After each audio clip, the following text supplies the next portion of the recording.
बचपन से ही सबके जीवन में कोई ना कोई ऐसा शख्स होता है जिससे हमारी दूसरों से ज़्यादा बनती है। ऐसे लोगों को हम अपना बेस्ट फ्रेंड कहते हैं।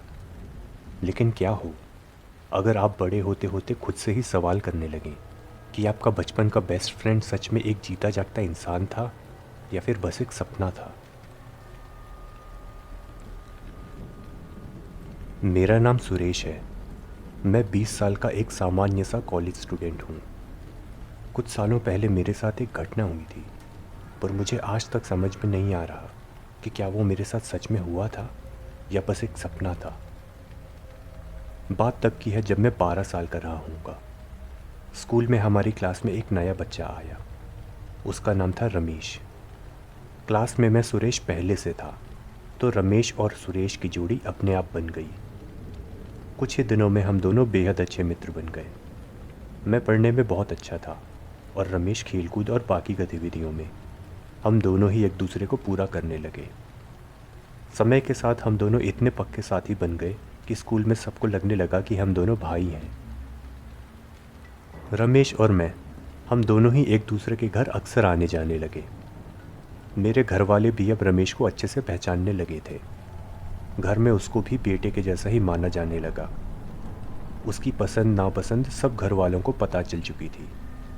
कभी कभी तो वो रात को मेरे यहाँ ही सो जाता और सुबह स्कूल के लिए तैयार होकर भी मेरे साथ ही निकलता था।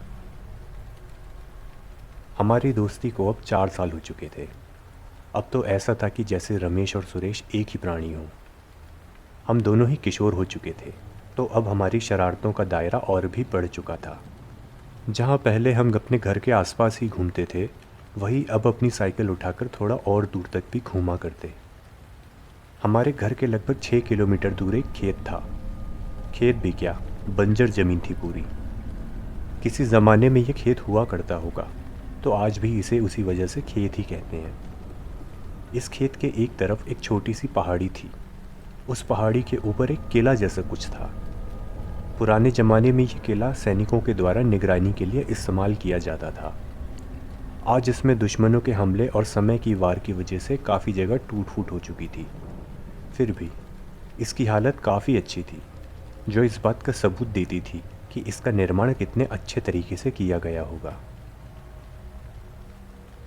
यह किला बचपन से ही मुझे आकर्षित करता था। सभी बड़े अपने बच्चों को इस किले पर कभी न जाने के लिए कहते थे। वो डराते थे हमें, ये कहकर कि किले में भूत रहता है। वो बताते थे कि रात को किले से रोशनी दिखाई देती है। पर मैं बचपन से ही जानता था कि हम बच्चों को किले से दूर रखने की असली वजह क्या है। किले तक जाने के लिए हमें ये बंजर खेत पार करना पड़ता था, और खेत में बेहद खतरनाक और जहरीले सांप कई बार देखे गए थे। इसी वजह से बड़े चाहते थे कि हम किले से दूर ही रहें। गर्मियों की एक दोपहर की बात है। मैं और रमेश हमेशा की तरह धूप में इधर उधर भटक रहे थे।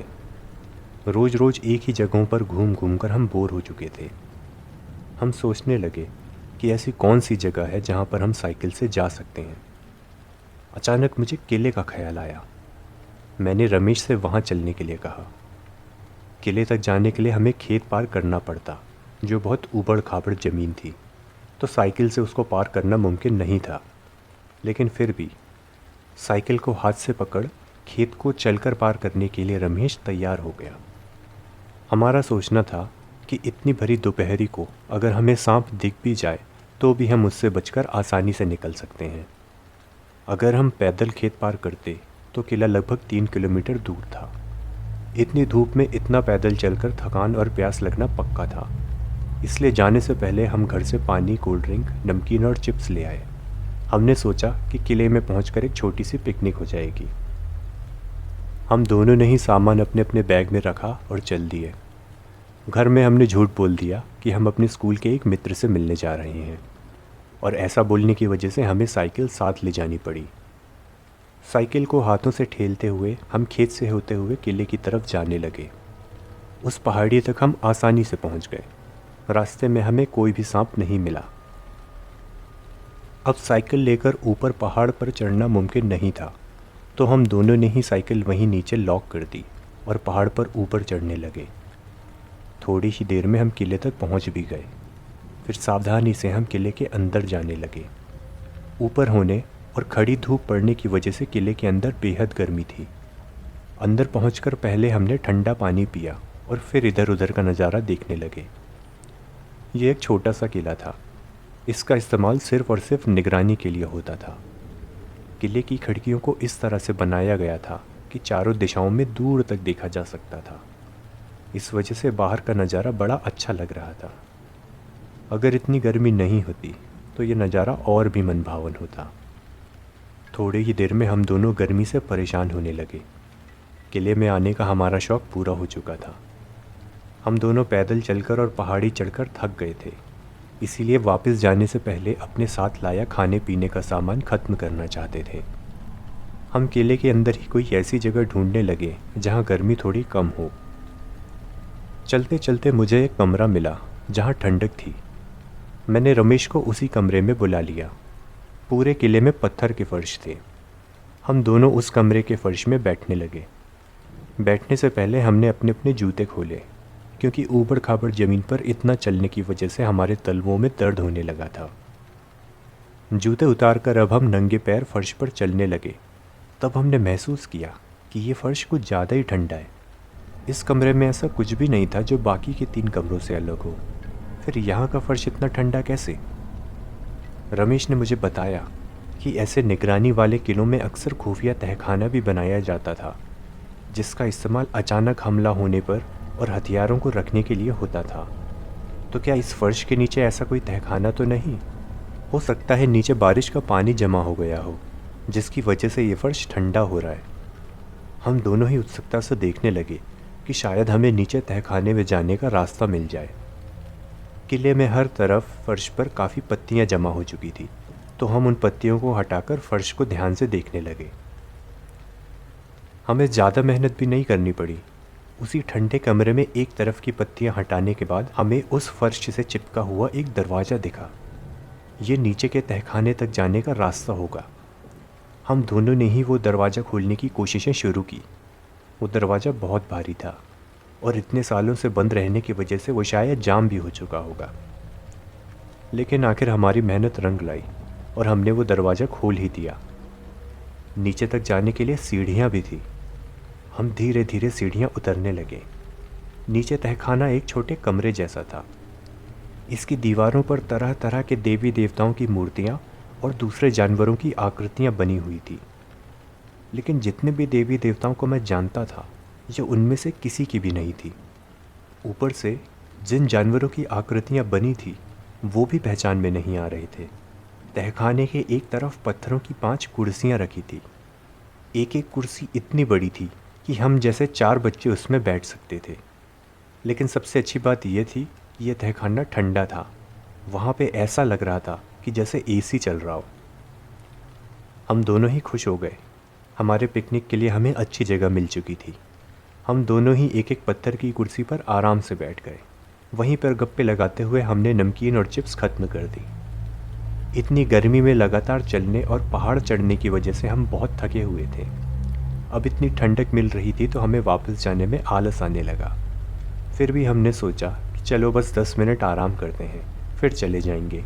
वो कुर्सियाँ काफ़ी बड़ी बड़ी थी, तो हम दोनों ही अपनी अपनी कुर्सियों पर लेट गए और फिर हमें नींद आ गई।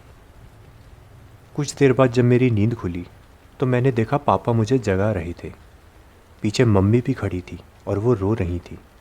साथ में मेरे मोहल्ले के और लोग भी थे। सबके हाथों में टॉर्च थे। मैंने देखा मेरे बगल वाली कुर्सी खाली थी। शायद रमेश वापस चला गया था। उठकर मैं उन लोगों के साथ वापस घर जाने लगा। बाहर निकलकर मैंने देखा कि अंधेरा हो चुका था। गर्मियों में अंधेरा जल्दी नहीं होता, इसलिए आसमान देखकर मैंने अनुमान लगाया कि अब शायद 8 बज गया होगा, यानी कि मैं 6 घंटे से सो रहा था। हम सावधानी से पहाड़ से नीचे उतरे। मुझे उम्मीद थी कि रमेश कम से कम नीचे तो होगा, लेकिन नीचे ना तो रमेश था न उसकी साइकिल। तो क्या वो मुझे अकेला छोड़कर चला गया था? मैं पापा के साथ चला जा रहा था, तो मैंने पापा से पूछ लिया, क्या आपने रमेश को देखा, या फिर क्या रमेश ने आपको बताया कि मैं यहाँ पे हूँ? इसके जवाब में पापा ने मेरी तरफ हैरानी से देखा और मुझसे एक उल्टा लेकिन एक बेहद अजीब सवाल पूछा, कौन रमेश? अब हम घर पहुंच गए थे। मम्मी पापा मुझे डांटने लगे कि ऐसे बिन बताए अकेले क्यों गए। वो लोग मुझे ढूंढ ढूंढ कर परेशान हो गए थे। मैंने उनको वही सब बताया जो हुआ था, और फिर मैंने उनसे रमेश के बारे में पूछा तो उन्होंने मुझसे फिर से वही कहा, कौन है ये रमेश? उन्होंने कहा कि वो मेरे किसी मित्र रमेश को नहीं जानते, बल्कि आज वो पहली बार मेरे मुंह से उसका नाम सुन रहे हैं। मैंने उनको रमेश के बारे में बहुत कुछ बताया, लेकिन उनको उल्टा लगने लगा कि मैं नशे करने लगा हूँ और इसी वजह से बहकी बहकी बातें कर रहा हूँ। मैंने उनको यकीन दिलाया कि मैंने बस नमकीन, चिप्स और कोल्ड ड्रिंक ही पिया था और किसी भी तरीके का नशा नहीं किया है। उनको यकीन दिलाने के लिए मैंने रमेश के घर फ़ोन किया। उसका फ़ोन नंबर मुझे मुँह ज़ुबानी याद था, लेकिन घंटी जाने के बजाय मुझे सुनाई दिया, यह फ़ोन नंबर अमान्य है। सुबह स्कूल में मैं रमेश का इंतज़ार करता रहा। अटेंडेंस के समय भी मैंने ध्यान दिया कि टीचर ने रमेश का नाम ही नहीं बोला। मैंने टीचर से जाके पूछा कि रमेश का नाम क्यों नहीं आया। टीचर ने भी मुझसे वही कहा, कौन रमेश? मैंने क्लास के दूसरे बच्चों से भी रमेश का जिक्र किया। उनको भी रमेश की कोई याद नहीं थी। ऐसा लग रहा था कि सब भूल गए हैं कि रमेश कौन है, या फिर ऐसा कहना चाहिए कि रमेश का अस्तित्व ही सबकी यादों से मिट चुका था। स्कूल ख़त्म होने पर मैं सीधा रमेश के घर गया, लेकिन वहाँ पहुंचकर भी मेरे आश्चर्य की सीमा नहीं रही। रमेश के घर में कोई और ही परिवार रह रहा था। उस दिन मैंने रमेश से जुड़ी दूसरी और भी चीज़ों को ढूंढना चाहा, लेकिन मुझे ऐसा कुछ भी नहीं मिला। अब तो सच में ऐसा लग रहा था कि रमेश की सिर्फ यादें नहीं, बल्कि रमेश का अस्तित्व ही पूरी दुनिया से मिट चुका है। मैं मम्मी पापा को रमेश की याद दिलाने की कोशिशें करता, लेकिन उनको कुछ भी याद नहीं आती। इस वजह से मैं बेहद परेशान रहने लगा। किसी को भी मेरा यकीन नहीं हो रहा था कि रमेश सच में था। सबको लग रहा था कि शायद मैंने कोई बहुत सच्चा लगने वाला सपना देखा होगा। मैं उस किले में भी चुपके चुपके दोबारा कई बार गया। वहाँ उस तहखाने में कुछ भी ऐसा अलग नहीं दिखा। सब कुछ वैसा ही था जैसे हमने उस दिन देखा था। मैंने उस किले के इतिहास के बारे में भी पढ़ा। मुझे बहुत कुछ तो नहीं मिला, लेकिन ये समझ में आया कि सेना के बाद उस किले का इस्तेमाल काले जादू के लिए होता था। काली विद्या के पुजारी दूसरी दुनिया से अपनी देवी देवताओं को बुलाते थे, और तहखाने में जो अनजान देवी देवताओं की मूर्तियां हैं, वो इन्हीं दूसरी दुनिया के देवी देवताओं की है, जिनको इस दुनिया में कोई नहीं जानता। और शायद इसी वजह से वहाँ पर जिन जानवरों की आकृतियाँ बनी हुई हैं, वो भी मेरे पहचान में नहीं आ रहे थे। किले का वो तहखाना शायद किसी तरह के पोर्टल के तौर पर इस्तेमाल किया जाता था। तो क्या इन्हीं काली शक्तियों की वजह से रमेश एक दूसरे डायमेंशन में चला गया? रमेश के गायब होने का मेरे पास कोई जवाब नहीं है। उसको गायब हुए 4 साल हो चुके हैं। अब मुझे भी ठीक से पता नहीं कि वो सच में था या सच में मेरा सिर्फ एक सपना ही था। कभी कभी मैं सपने में उसके साथ खुद को खेलते हुए देखता हूँ। तब मुझे ऐसा लगता है कि नहीं, वो सच में था, या फिर नहीं, पता नहीं।